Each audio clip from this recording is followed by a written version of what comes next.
my youngest son, Charlie, I would pick him up, put him in the crib, and I would get down on my hands and knees after I did that, and I would crawl from his bedroom to my bedroom.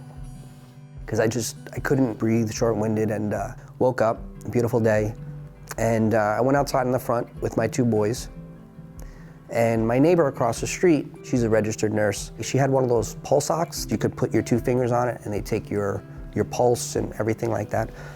So she brought it over, came back to me, and I believe my oxygen level read in the low 80s.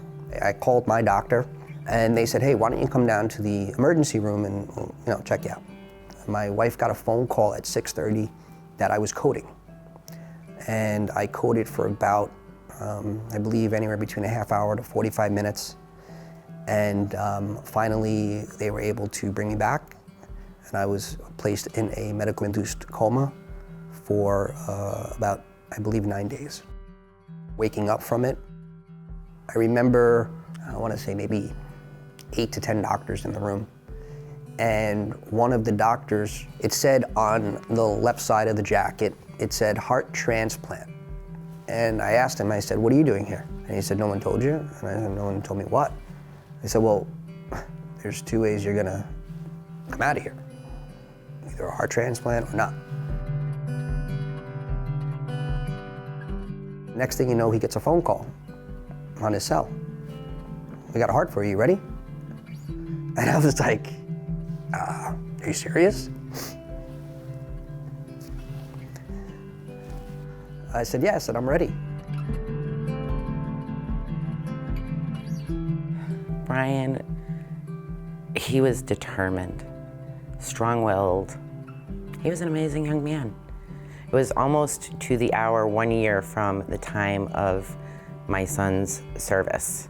I got an email from Chris, reading the words, seeing the pictures. I was so happy.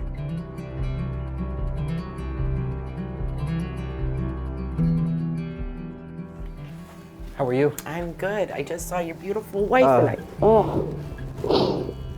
It's like surreal. You know, we've talked, FaceTime, but I think being present, it's a whole different feeling. Yeah. It is. I think one of the best things about hearing from you or getting text messages from you is that you had this unbelievable way of reaching out to me when I need you the most. Well, that's not just me, that's Brian. I know that he gives me that extra push, that guidance. So I brought you this, and I'm hoping that we can maybe hear Brian.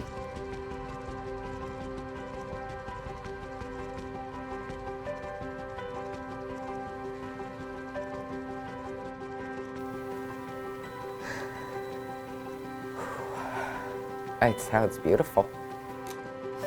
Yeah.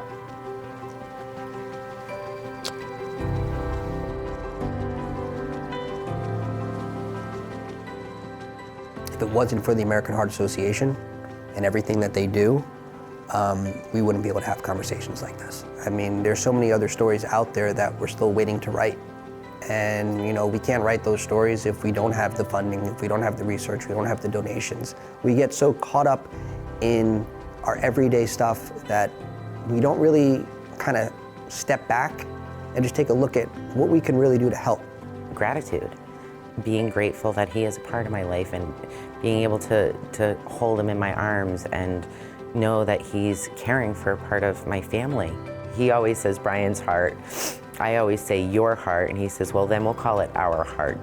I think that Chris will do wonderful things with that heart.